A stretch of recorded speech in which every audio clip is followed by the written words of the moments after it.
Hey everyone, and welcome to this week's episode of DEI After 5.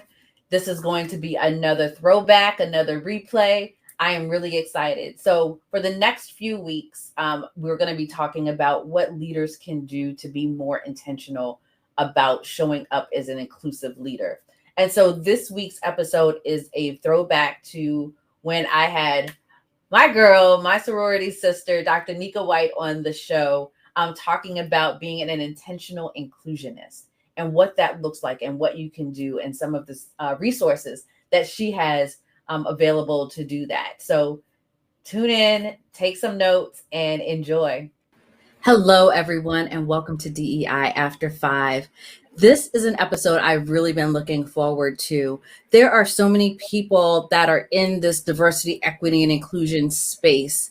And there's so many voices to hear and to follow. But this one in particular has been one that I have just really admired and just appreciate how she shows up in this space. And so I want to just have this conversation with her and her experience in this industry. And so today my guest is Dr. Nika White. So welcome. Thank you so much, Sacha. It is such a joy. I'm really honored to be here. So thank you for thinking of me, and I look forward to being in conversation with you.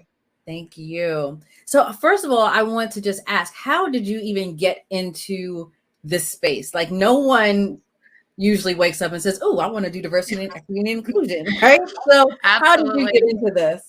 Yeah, that is very true. I would say that probably the space found me, not necessarily I found it, but my background is marketing communications. And so I remember at the time where I first started following my curiosities around this space of diversity, equity, and inclusion and belonging was when I was working for a large full service advertising agency, marketing communications firm.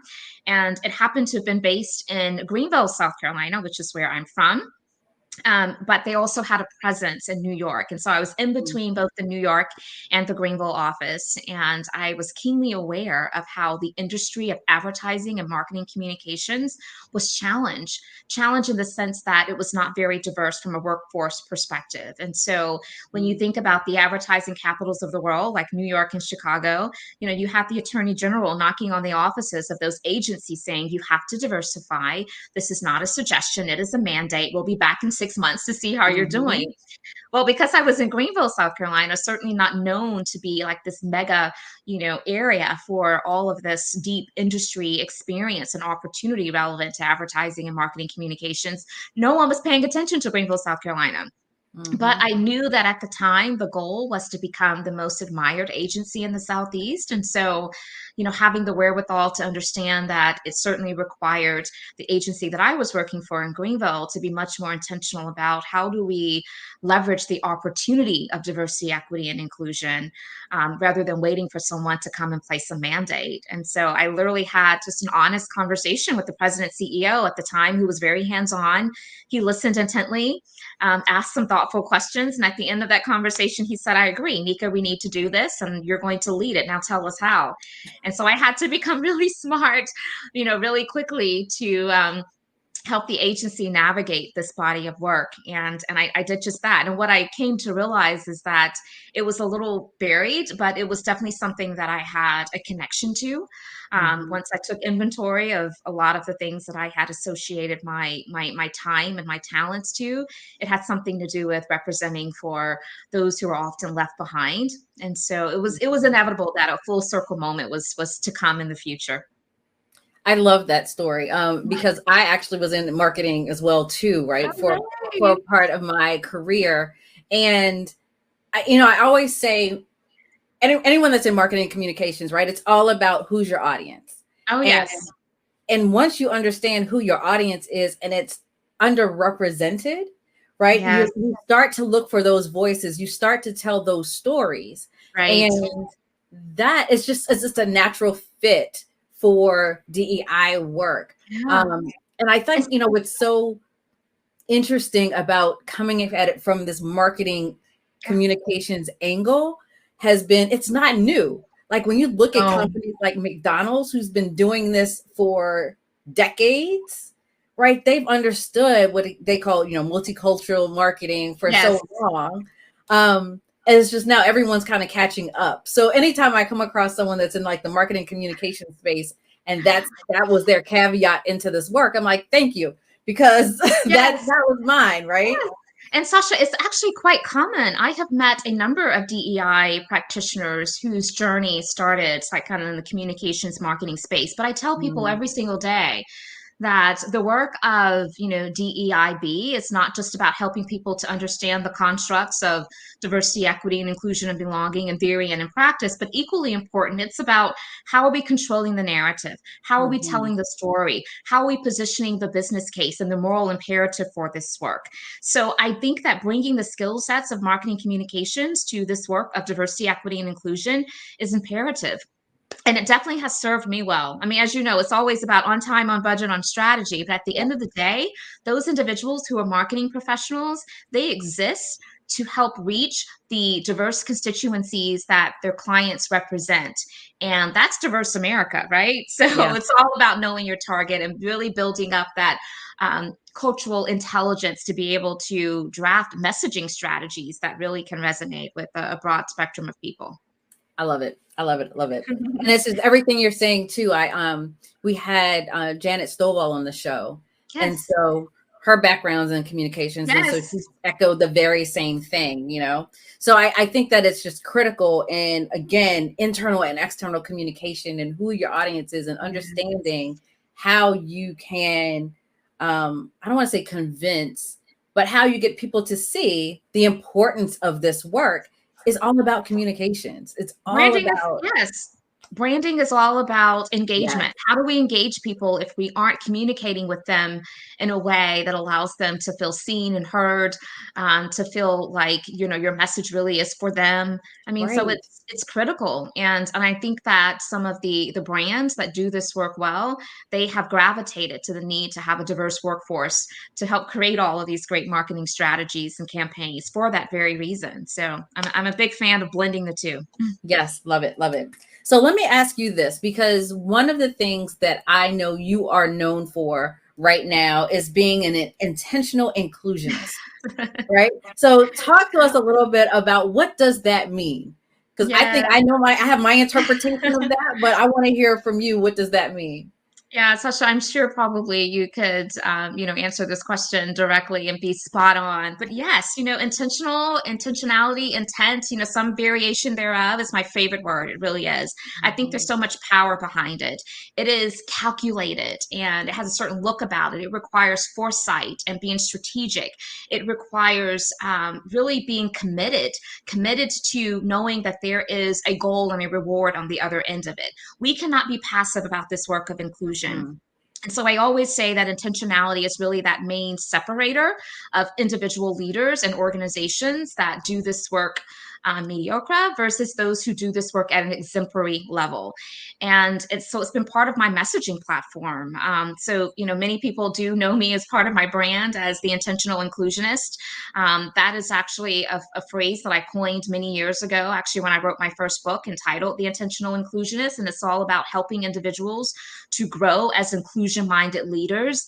And mm, in this book, when I talk about leaders, it's not necessarily by positionality or title, but rather it is about influence. yeah. And the reason that is so critical is because if we think about influence, we can lead from any place within the organization. And I find that there are a number of people that at their core, if you were to engage them, they can understand and they can even articulate the value of diversity, equity, and inclusion, but they're passive about it, and that they see it as the responsibility of someone else, Yeah. maybe a leader or the chief diversity officer, manager, director, or even the HR professionals. And part of my messaging platform is to get people to realize that this belongs to all of us. We have to own this, and that requires intentionality. And if we can self manage, then we can influence and lead and help bring others along without feeling like we have to have a title attached to it in order to do this work. It's for all of us. I love that, as I'm always talking about, I call everyone a leader, right? Like if you are in a position, you are a leader. Right.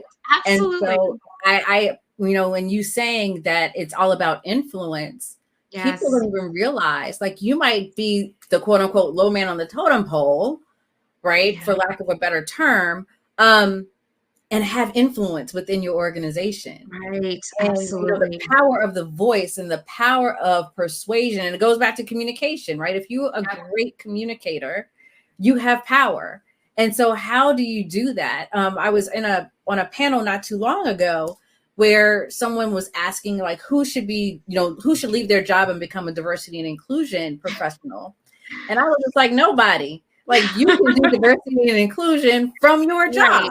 Right, exactly. Exactly. It's not about the title. And I think that's the premise of this platform that I'm on right now, and this message is that, again, it requires all of us. This work belongs to all of us. And so certainly, Mhm. just like, other skill sets and industries and professions, you may have people that have the expertise that can drive the strategy, but that should not prevent us from engaging in this work in a way that helps to foster greater level of inclusivity, belonging, acceptance, and equity. And so it belongs to all of us. Yeah. And I think once we realize that ownership piece, we can do Yeah. so much more, right? Because Yes. we're Because, not waiting for others to do it. right, where ownership exists, accountability exists, Yeah. right? And so that's the connection point. That is the key separator as well.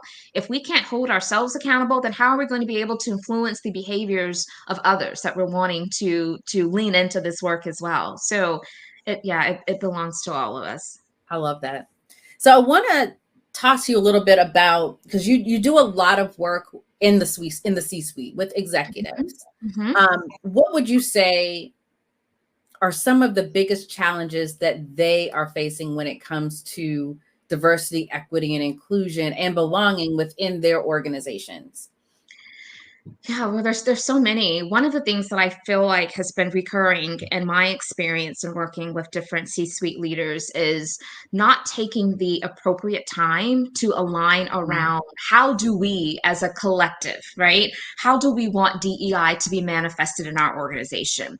Usually the starting point or the impetus is to recognize this is important, we need to be doing it, and to say, yes, now go and do it. But how are you really rallying the troops, Mhm. identifying the synergies around how each of you are defining diversity, equity, and inclusion and belonging? Have you assessed organizational readiness and leader readiness? And all of that takes Mhm. strategic conversations, really peeling back all the layers, identifying the root causes of issues that could be compromising inclusion and equity, and starting to solve for it there. But I feel like what most often happens is they'll just launch out to say, we need to do it and we want any kind of activity or movement. But activity is not the same as impact, right? Yes. Yes. Activity has a start and an end date. Impact is where we look at systems, policies, procedures, and culture, and ways to help bring people along. And that begins with really honest conversations around, what does this work look like and feel like to you? Now, how Yep. can we take all of these individual answers and bring them into alignment that we all can coalesce around? So that's one of the challenges. I think the other thing too is the lack of full support. And when I say full Mm. support, I mean by human capital, financial capital, emotional capital, all of the capital that's needed to really help move this work forward. And so sometimes it's not enough just to, in rhetoric, say, I value this work and, I support you. You need to show what that looks like. Yeah. So I think the lack of the know-how of what does executive sponsorship and support look like exactly is also something that I see many leaders are challenged by. And then lastly is, the lack of commitment to doing the real hard work.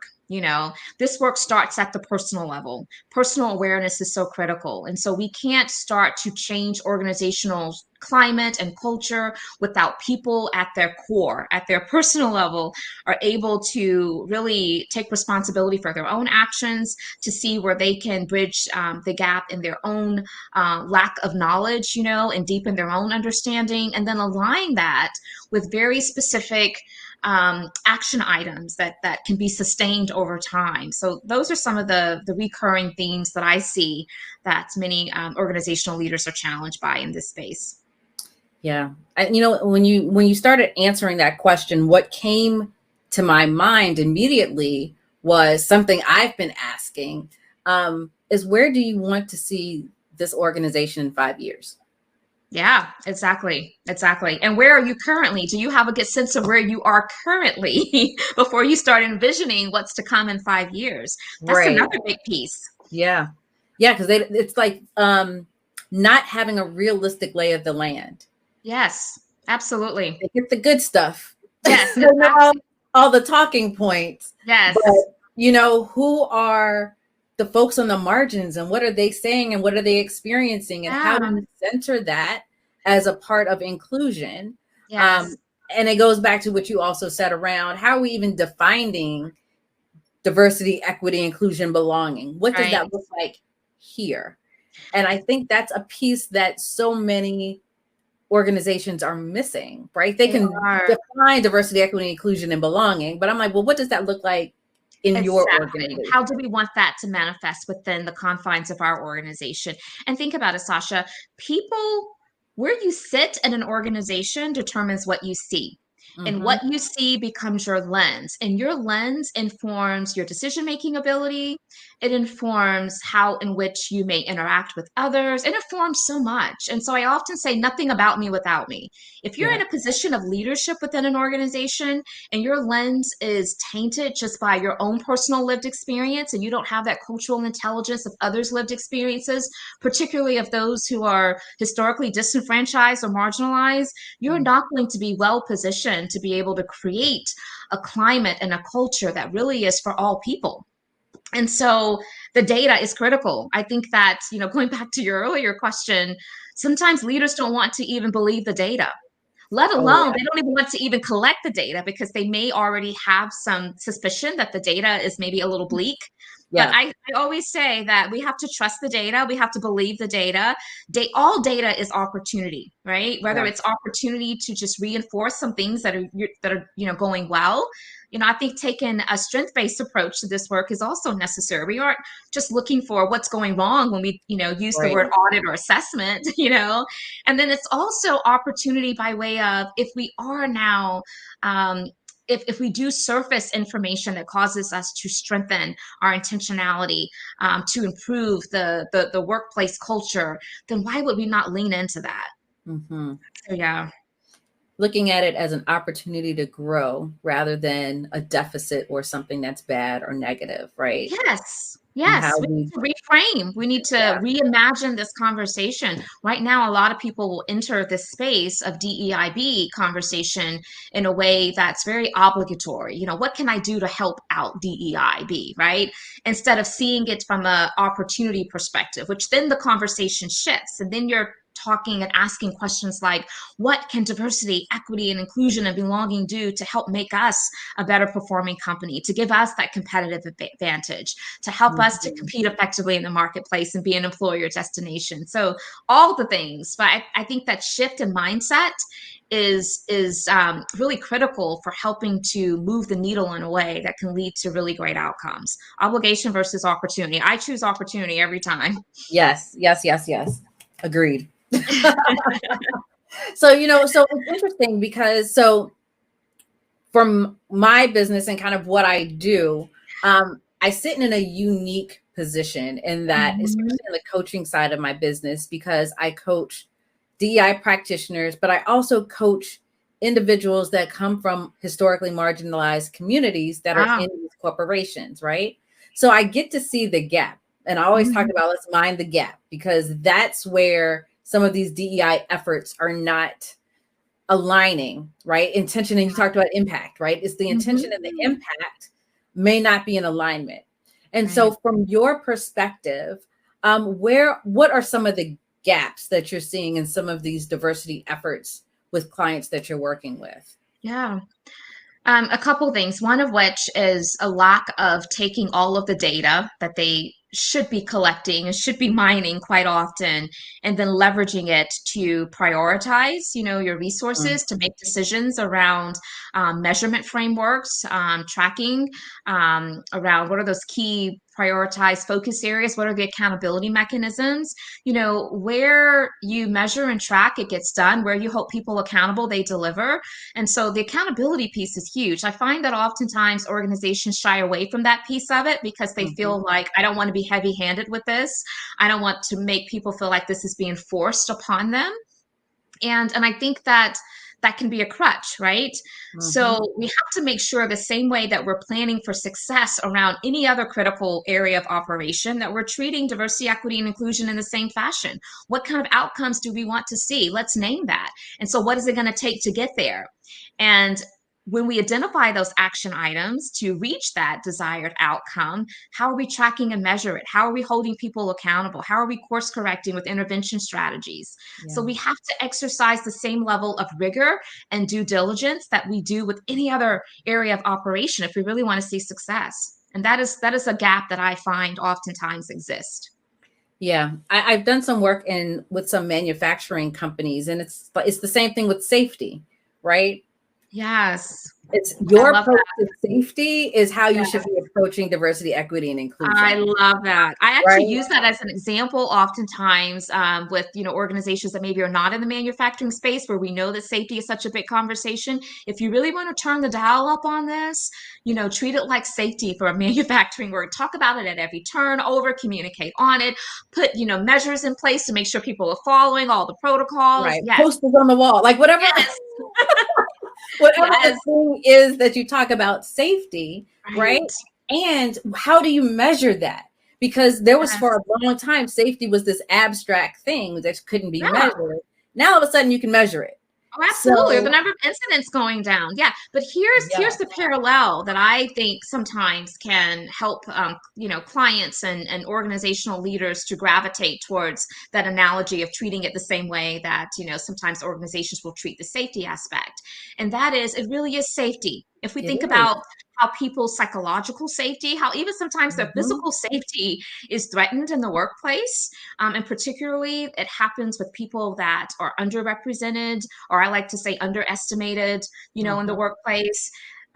It does lead to a safety issue. So how can we now kind of shift our language as well and be creative in our approach to helping people to understand the parallel there? Because there is a parallel there.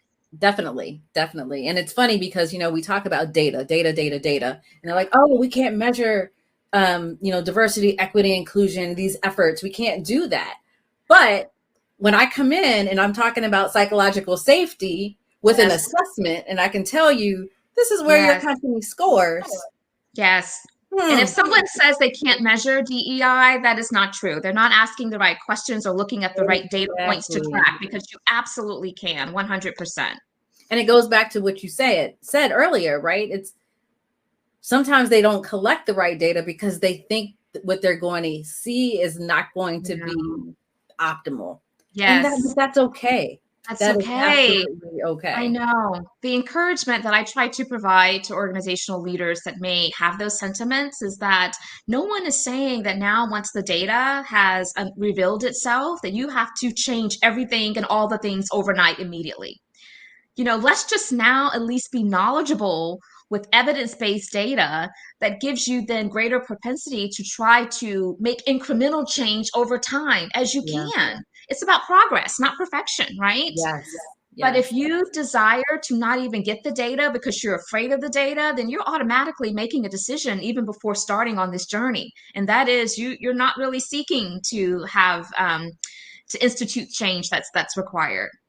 Change No. starts with knowing the data, understanding a baseline of where you are. And it goes again back to something you said, right? It's that internal work.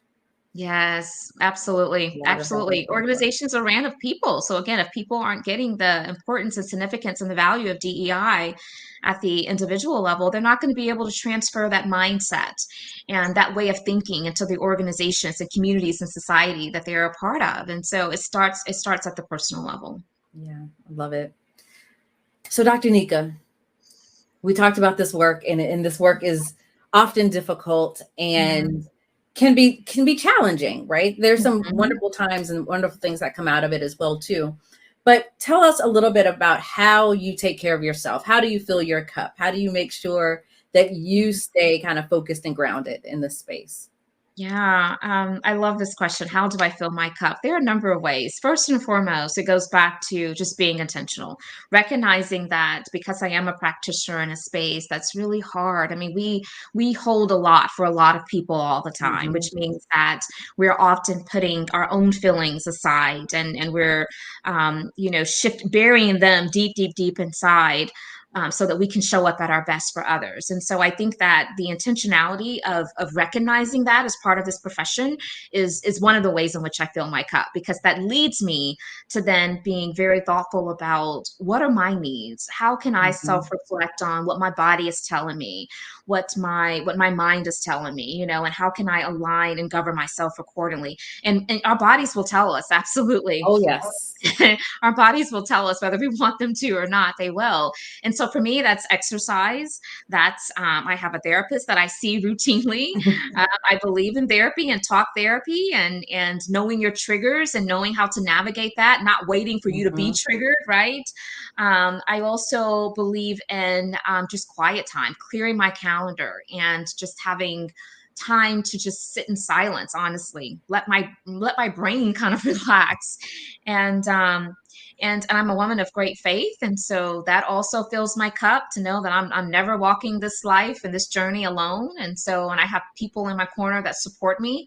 So I think it's all of those things, but we each have to just be reflective about what works for us, and then intentionally allow ourselves to lean into that, because we deserve it and we need it. Yeah, yes, 110% agree. Yeah, I did a post recently about how, like, oh, I'm managing my stress, I'm good, and then my blood work said something very different. Yes. So Yeah. We your need to body will manage our tell you. time, manage our stress, and manage our energy, right? Yeah.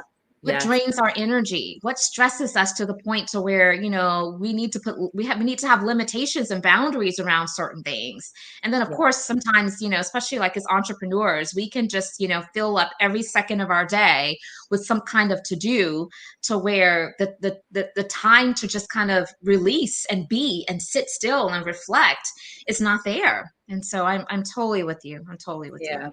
So when you said that just now, it reminded me, a cousin of mine once said, you know, you have all these to-dos, but what are your to-don'ts? Like, what are I what are love things you that. just don't need to do? Exactly. We need Right? more to don't list than we do more to do lists. Yes. I like that. Yes. I'm gonna have to remember that. I think I'm gonna probably one of my check-in questions this week is I'm gonna ask my team, what is, put together your to don't list and share it for accountability. Yes. I love that. Because we need to start thinking in that way. So, Yeah. Dr. Nika, how can people get in contact with you if they wanted to reach out?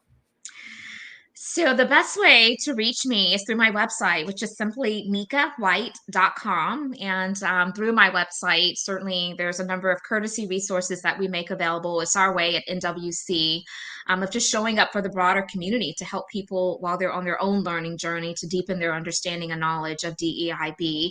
Also on my website, nikawhite.com, people can connect with me through all of my social media platforms that I'm a part of.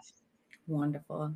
Thank you so much for being with us today. This has been an amazing conversation.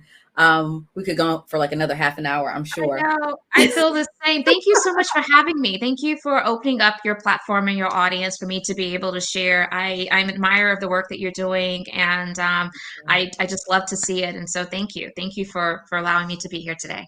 Thank you so much. And just want to thank everyone for being with us today and following this conversation. Be sure to subscribe. Be sure to follow us on your favorite podcast platform or here on YouTube.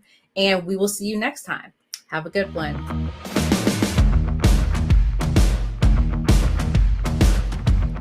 DEI After 5 is produced by the Leon Thomas Group. For more information, go to theleonthomasgroup.com.